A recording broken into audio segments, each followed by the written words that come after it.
Good morning, YouTube. Got a '08 Ram 1500 here at the shop. Complaint of a hum in the front when driving. Let us figure this one out. Hoping it'll be a wheel bearing so that we can go over that.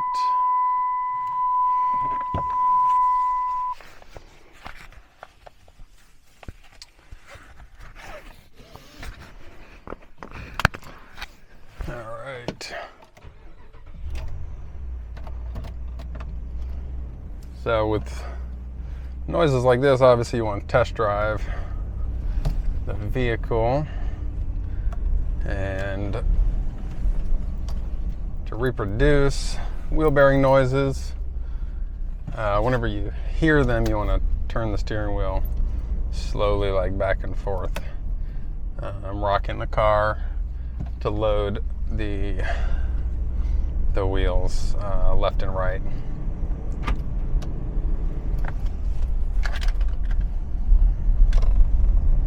But first you have to hear the noise.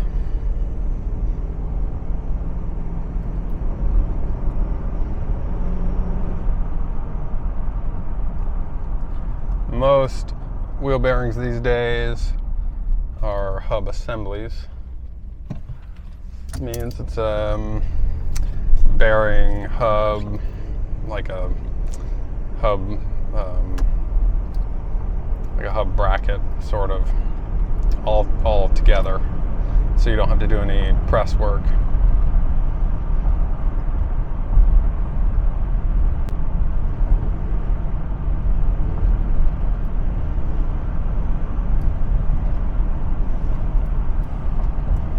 Not really hearing anything at the beginning here,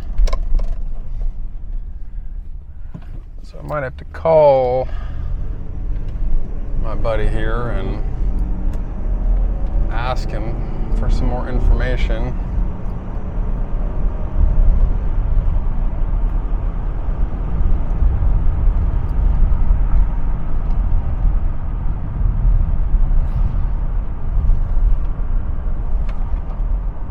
Yeah, I don't think we're dealing with a wheel bearing here. I do hear something in the engine, sort of like alternator noise when I'm accelerating. It's kind of warm in here.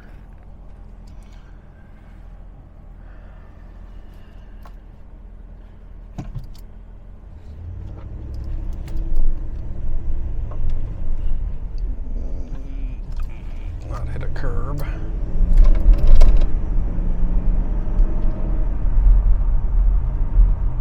Yeah, that sounds more like a belt drive.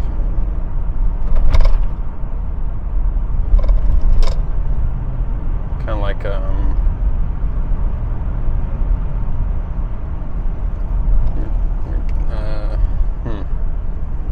put in neutral here and rev it up, and I still hear it. Yeah, that sounds like a belt drive thing. I think that's what he's complaining about. But I'm gonna call him and confirm this. That way we are sure. It's always kind of a pain to hear one noise and then that not be the noise the customer was complaining about. That does happen frequently. We hear different things, we hear more things. We think they're talking about something that they're not. They might just be used to something that they're hearing, and we pick up on it. But then their complaint is actually something different. Happens all the time. But yeah, this one is definitely a belt drive noise.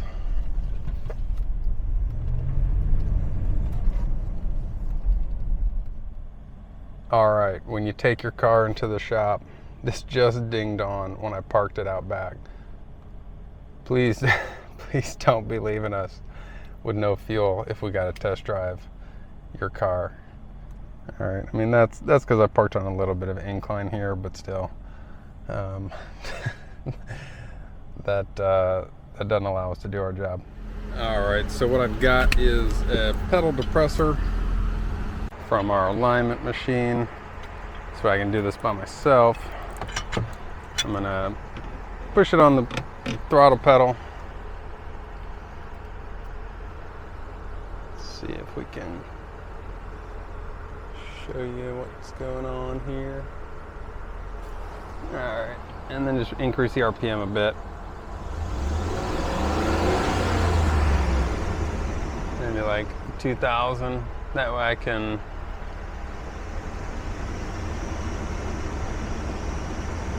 listen as it's running. Alright, so the noise is a little bit louder, and what I'm going to do is listen with a stethoscope on the case of the alternator, then probably pull the belt loose and spin all the bearings too.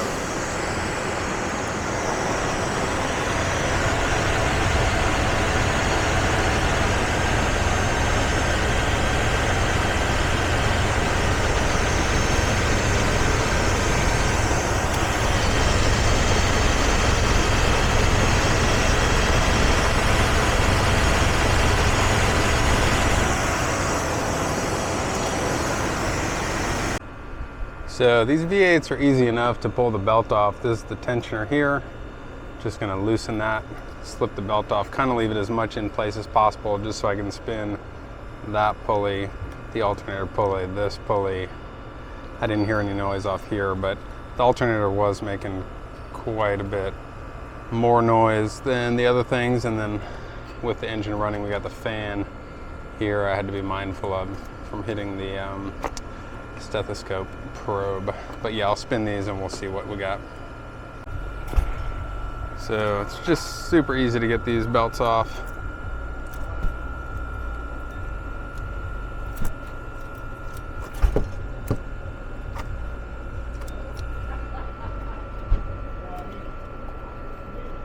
Here we go. All right, this one on the tensioner here, belt is loose. It is really, really difficult to spin. Alternator seems fine. This idler seems fine, but this tensioner pulley is, it's like locked up. A lot of friction there. Let me check that lower idler as well. That seems okay. Hold on.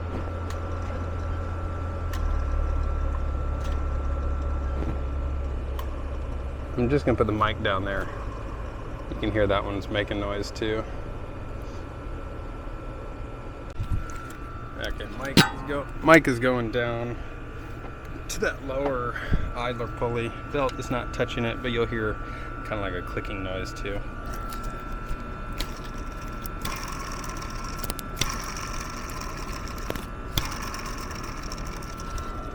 So that is no good. We're going to put a belt on here because I put belts on everything when I take them off. Do a tensioner, and then also that one's making some noise too, the upper.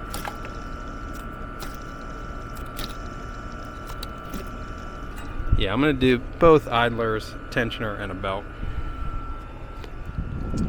All right, got some tools, 13, 15. And just take off these pulleys and tensioner while we're waiting on parts to arrive. Should be another hour or two before parts are here.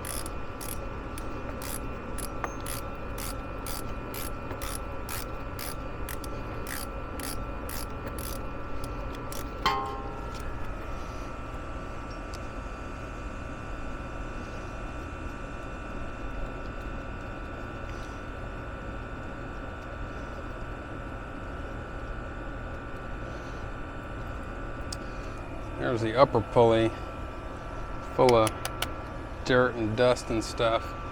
It should come just like this, so I'll reuse this piece here.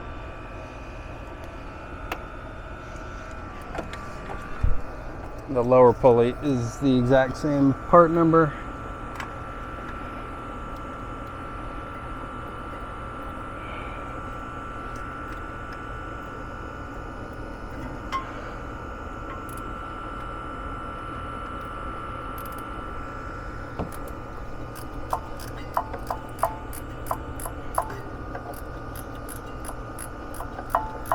Taking a photo of your belt routing is not a bad idea. I did not do that here.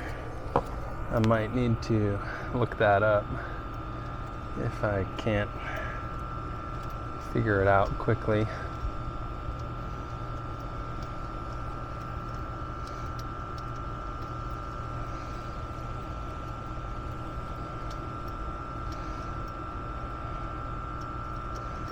The lower pulley was the louder one, I think I remember. And yeah, a bunch of dirt and junk in there. This just kind of sticks in there with a little rubber piece. And the the tensioner, it's a 15 millimeter. Was it? No, it's 16. No, 15. Okay.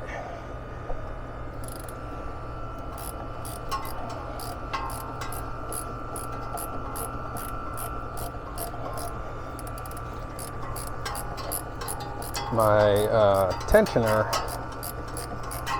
dealer didn't have one. WorldPack didn't have one. Thanks part shortages again. O'Reilly had a decent one. Now I say didn't have one for the other places. I'm talking a good quality one. But O'Reilly's had a Gates brand one, which is acceptable.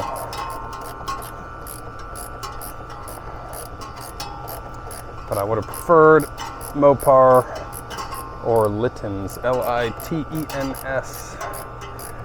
That's kind of my second, aftermarket one that I like to use. So my ratchet that I use to pull the belt loose is kind of wedged in here on the washer tank. I'm hoping it'll just all fall off and get unstuck when the tensioner here comes off.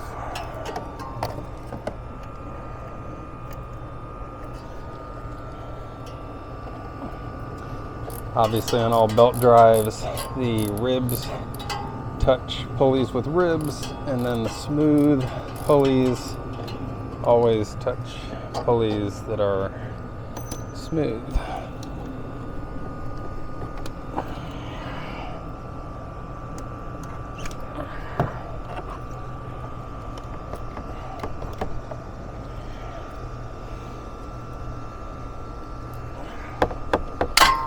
And there we go.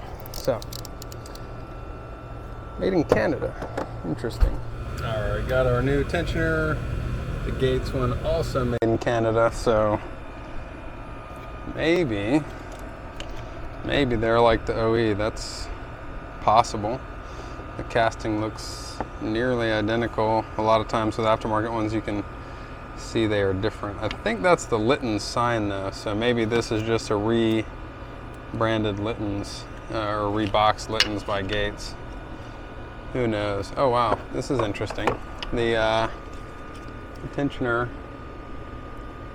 here, the housing is cracked, so that's not good anyway. Not really what our original problem was, but yeah, that would have just kind of come apart at some point.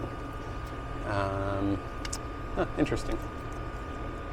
Right there. So, remounting the tensioner real easy. Put these nubs into the engine. The holes kind of anti-rotation. A little bit of corrosion in here, blocking my way, but you should be able to get it.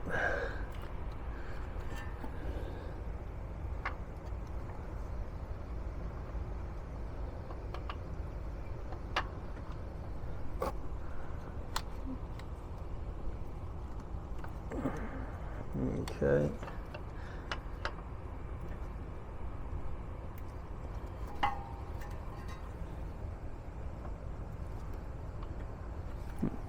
Wonder.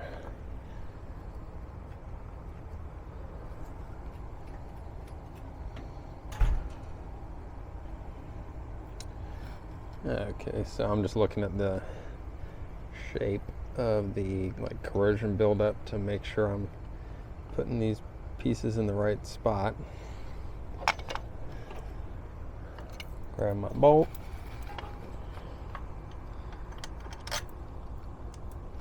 Of course, I always start by hand.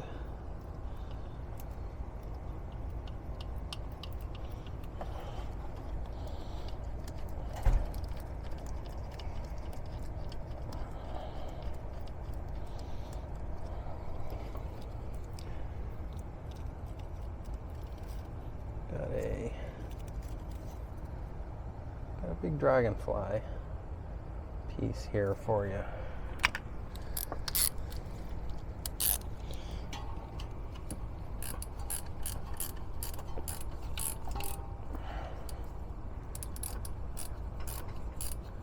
No torque spec needed here.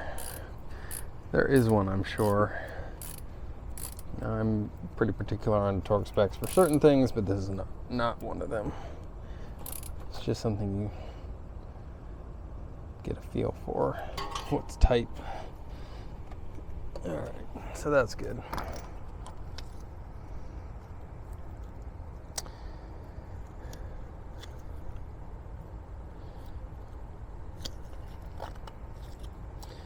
Interesting, that crack. Okay. All right, and then we just wait for pulleys and a belt, and we'll finish up. Okay, parts just showed up. 2 pulleys and a belt. Let us go ahead and get these on there and wrap this up. The pulleys came with these little inserts, but I don't think they're used on this model. Yeah, that rubber piece, remember, should just snap right in there and do like the holding, or rubber plastic like that. So we'll just trash those. Once you snap them, get my belt out of the way.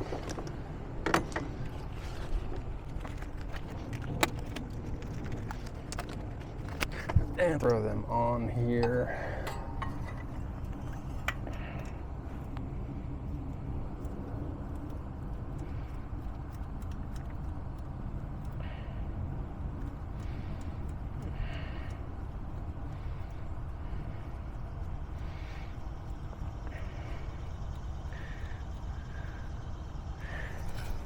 The bearing, where'd it go? There's a boss on the engine.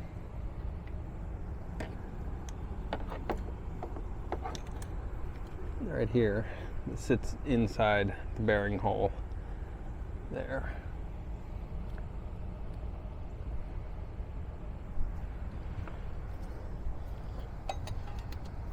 Then that plasticky rubber thing retains the outside half of the bearing.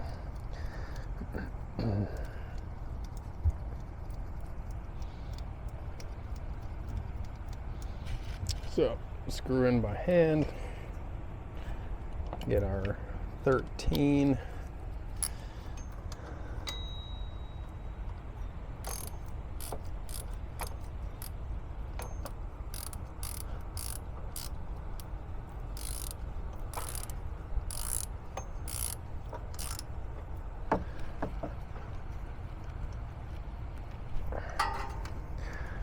always good to make sure your pulleys kind of like line up.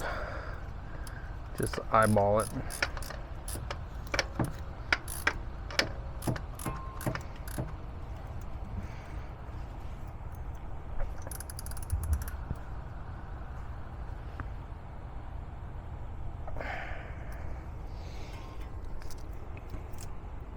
All right. This rubber mat's pretty cool. It's like a silicone rubber mat. It's a cheap one off Amazon. You can kind of fold these two handles in half to carry your tools around. All right, now belt time.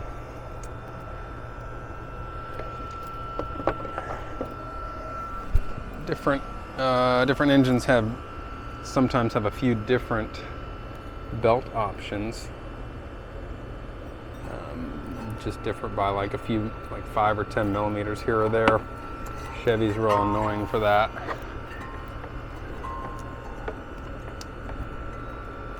So, gotta know like which alternator you have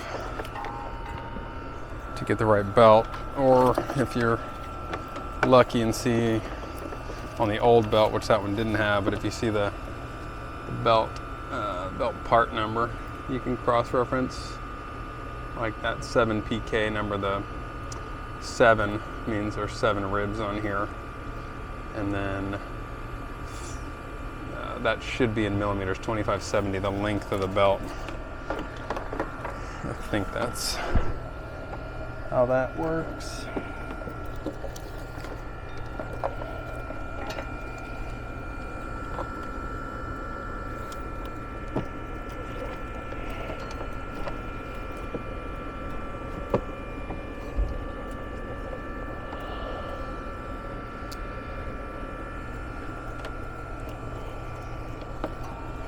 So, smooth side on smooth pulleys, rib side on rib pulleys. Have the belt hook tool if needed.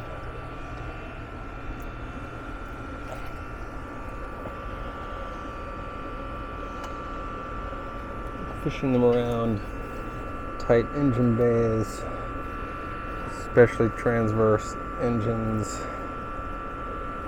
sometimes is frustrating.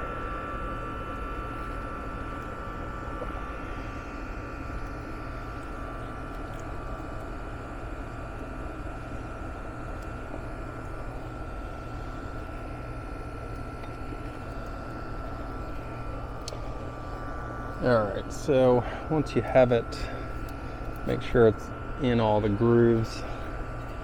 You want to hold tension on it, on the belt, so it doesn't flop while you get your whatever tool you're using to move the tensioner. You want to hold it tight, load the tensioner, and then slip it over the final pulley. There's our belt. Like I said, make sure it's in these grooves just visually, and then you can start it up. I will start it. We'll see if we can hear that like whiny noise anymore. Alright, starting. I'll stick the camera back under the hood and rev the engine.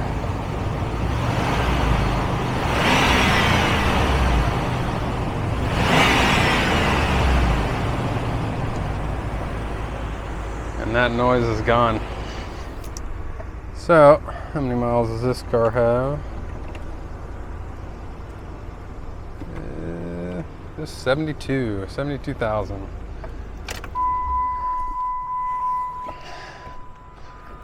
We'll call that fixed. Clean up after ourselves, check the coolant, just kind of glance around the engine bay for any leaks or anything. And then if you stick everything towards the middle, of this thing, you can just kind of pick it up and walk away. Thanks for watching. We'll see you next time.